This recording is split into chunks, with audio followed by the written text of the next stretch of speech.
Je suis né en 1996, l'année où pour écouter de la musique, on allait chez Virgin Megastore, on achetait un bon CD avant de pouvoir l'écouter. Mais pour ça, il fallait encore connaître son titre. Et ça a été mon cas, c'était le plus gros bordel dans ma tête quand j'ai commencé à être indépendant avec mon propre ordinateur et que je voulais télécharger mes sons sur Emule, LimeWire ou Kazaa. Comment je pouvais télécharger de la musique sans savoir mon titre préféré? Différentes manières s'offraient à moi. Poser la question à mes parents ou encore appeler le standard de la radio sur lequel passait le son. Mais pour ça, il fallait accepter d'être hors forfait. Alors il y a une application qui arrive à ce moment-là qui bouleverse tout sur son passage et qui résiste jusqu'à aujourd'hui aux 2 dernières décennies d'innovation dans le monde.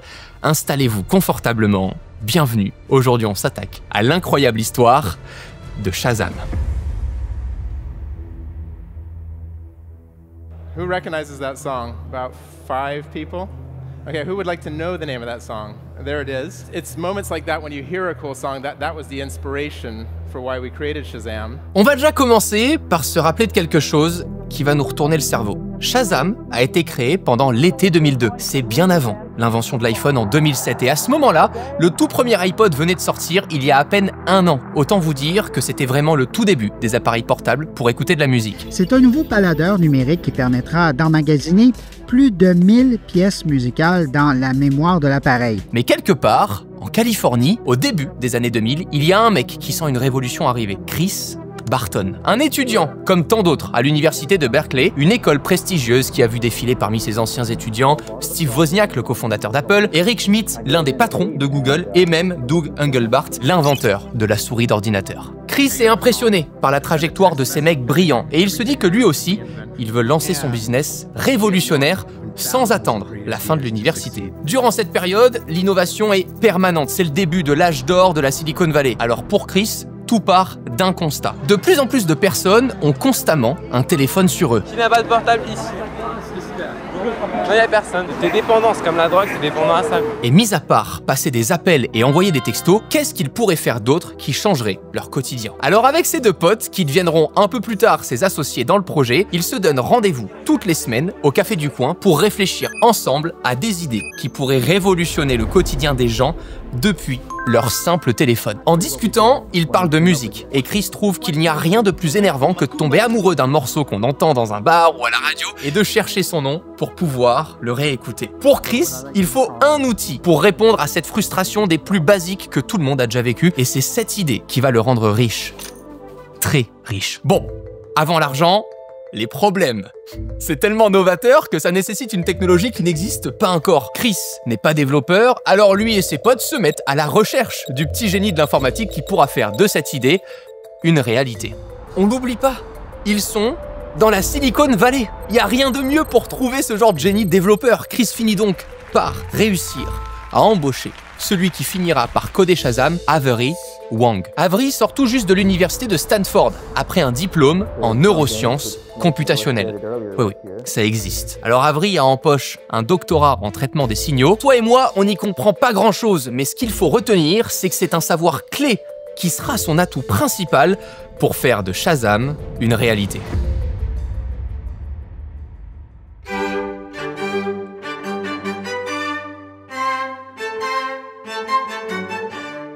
So this is the classic ba-ba-ba-bum, ba-ba-ba-bum in score. And then over here in the spectrogram, we have the same thing.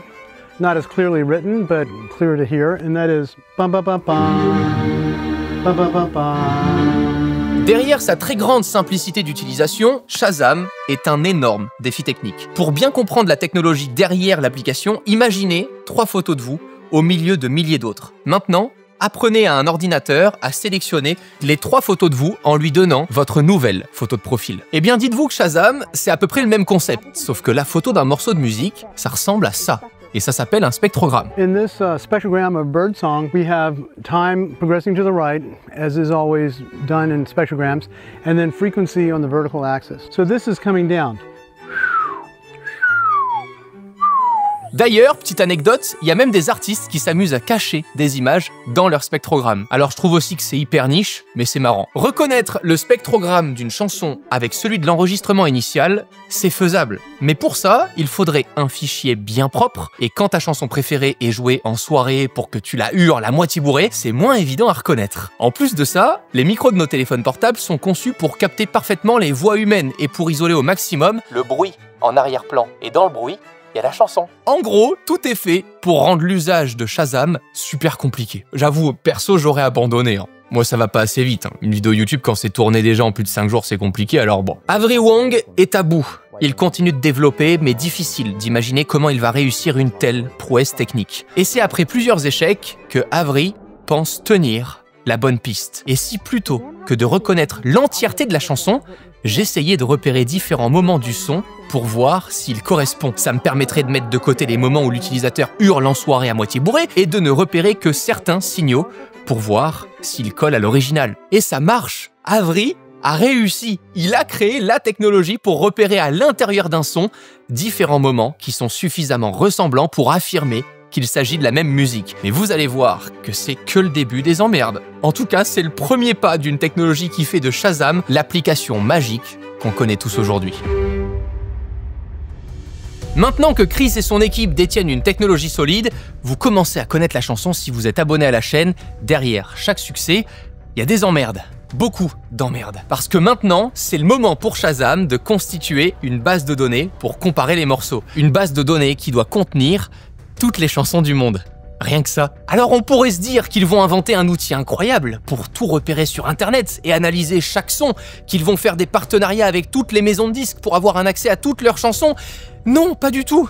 C'était pas possible d'envisager ça à l'époque. Les équipes de Shazam ont alors une autre idée. Embaucher des ados fauchés qui vont avoir pour mission de numériser des CD. Beaucoup de CD. Ça tournait H24. 7 jours sur 7. Ils commençaient par écrire le titre, l'artiste, en passant par la durée de la chanson et le nom de l'album. Il fallait tout rentrer dans le système informatique pour constituer l'intelligence de Shazam. La première année, c'est 100 000 disques qui passent entre les mains de cette fine équipe pour enregistrer presque 2 millions de chansons. Shazam est alors lancé en Grande-Bretagne, puisque Chris termine son stage chez Microsoft. C'était dans l'équipe de MSN. Donc d'ailleurs, si comme moi, vous vous demandez ce qu'est devenu MSN, notre vidéo est toujours disponible sur la chaîne, on avait raconté toute son histoire. Et au-delà de ça, le Royaume-Uni, c'était aussi un très bon choix stratégique, puisqu'au début des années 2000, c'est en Europe que les gens utilisent le plus leur téléphone portable. Lancer, c'est un grand mot. Utiliser Shazam en 2002, c'est encore très loin de l'application telle qu'on la connaît aujourd'hui. Fallait appeler un numéro de téléphone qui était le 2580.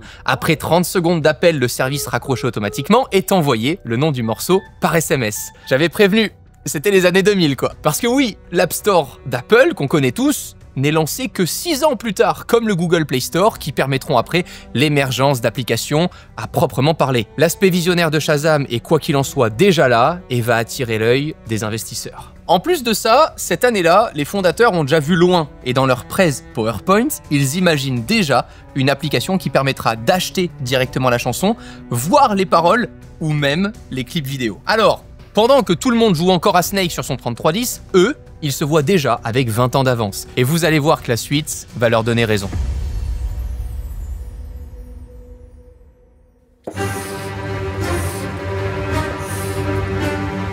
Il y avait tellement d'argent qu'on finançait n'importe quoi. En Californie, berceau des nouvelles technologies, la crise, vous allez le voir, est profonde. Ce reportage dans la Silicon Valley. L'avenir semble alors déjà tout tracé pour Shazam, mais la société est confrontée à un nouveau problème qu'on a tous déjà connu, l'argent.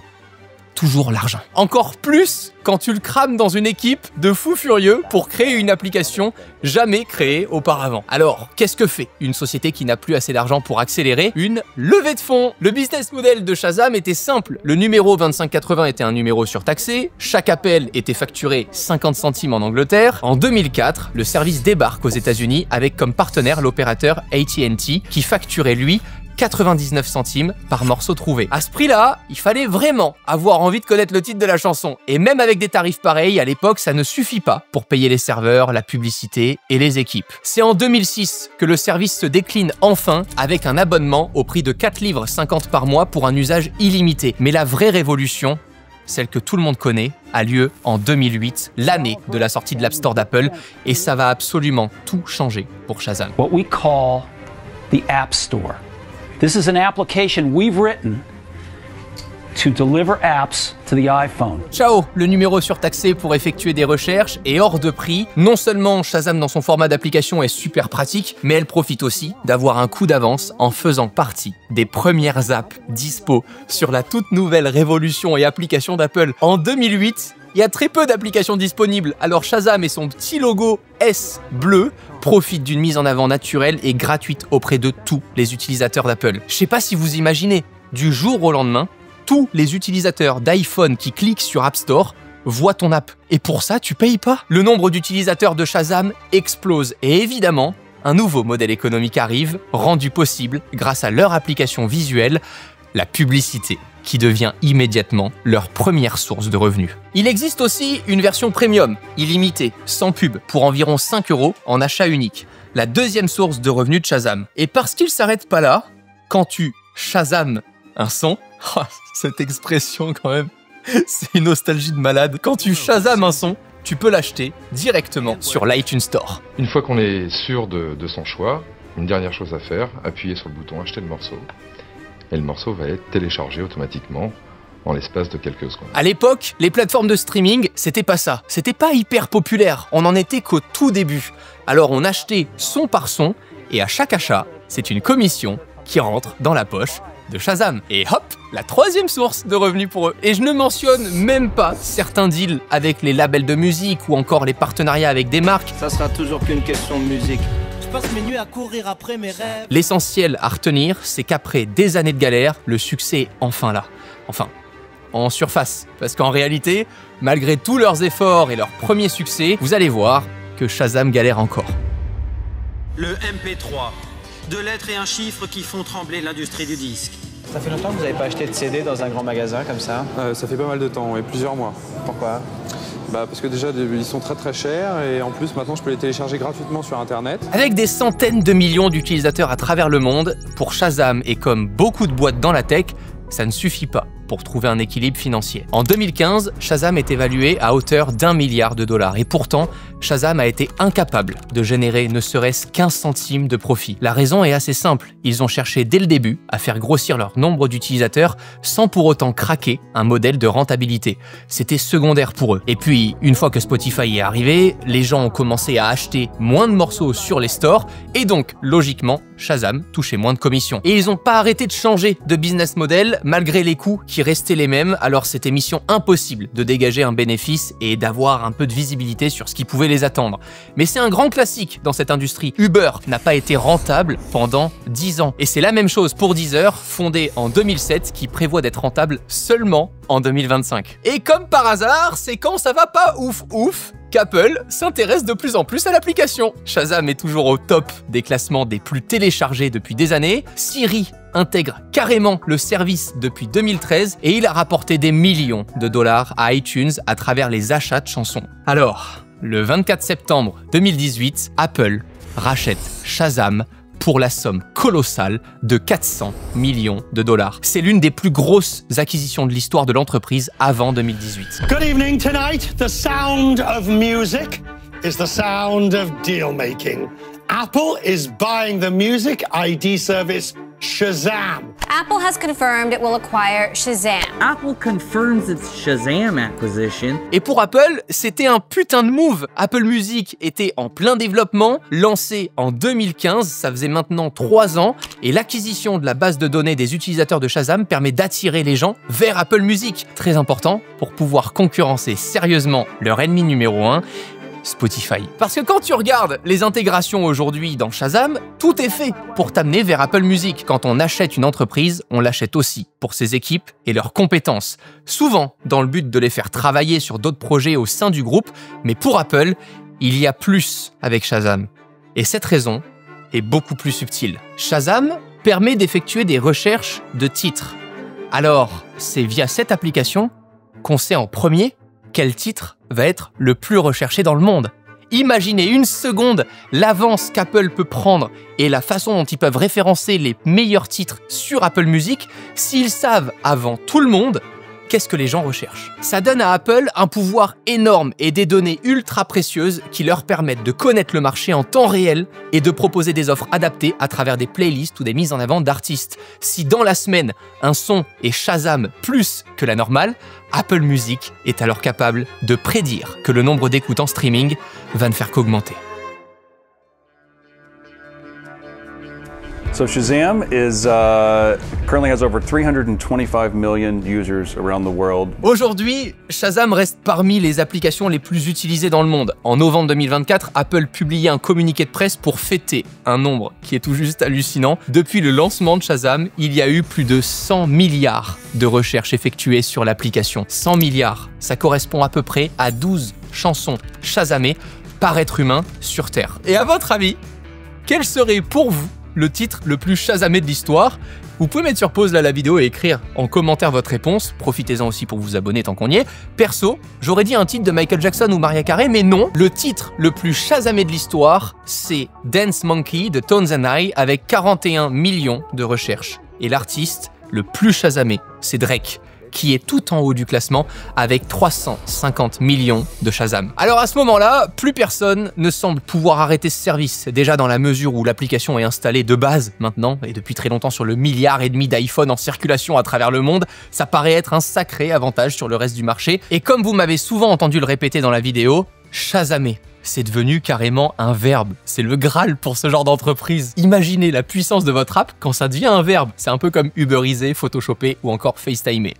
Alors après, oui, il existe des solutions alternatives comme SoundHound qui initialement proposaient le même produit que Shazam, mais au fur et à mesure, ils se sont plutôt orientés sur le marché de l'IA conversationnelle. Bon, alors, l'étape d'après pour Shazam, ils bossent déjà dessus. Et ça sera peut-être en lien avec l'intelligence artificielle pour permettre une reconnaissance des titres de musique encore plus rapidement, ou en fredonnant simplement la mélodie, un peu comme le fait déjà Google avec plus ou moins de réussite, directement via son app depuis 2020. Pump it louder, and a Rio, now. Oh, il l'a. Pump it. Ça marche pas si mal en vrai. Ça c'est sur Google, j'avais testé sur Google, on attend de voir la suite avec Shazam. En tout cas, j'espère que vous avez appris plein de choses et compris un peu mieux comment l'application fonctionnait. N'hésitez pas à me dire en commentaire de quelle entreprise vous souhaiteriez qu'on parle prochainement. Alors si cette chronique t'a passionné autant que moi, c'est le moment de t'abonner à la chaîne si c'est pas déjà fait. D'ici les prochaines vidéos, je vous laisse avec nos meilleures chroniques à regarder qui sont dans la description. Prenez soin de vous et à très vite. Ciao tout le monde.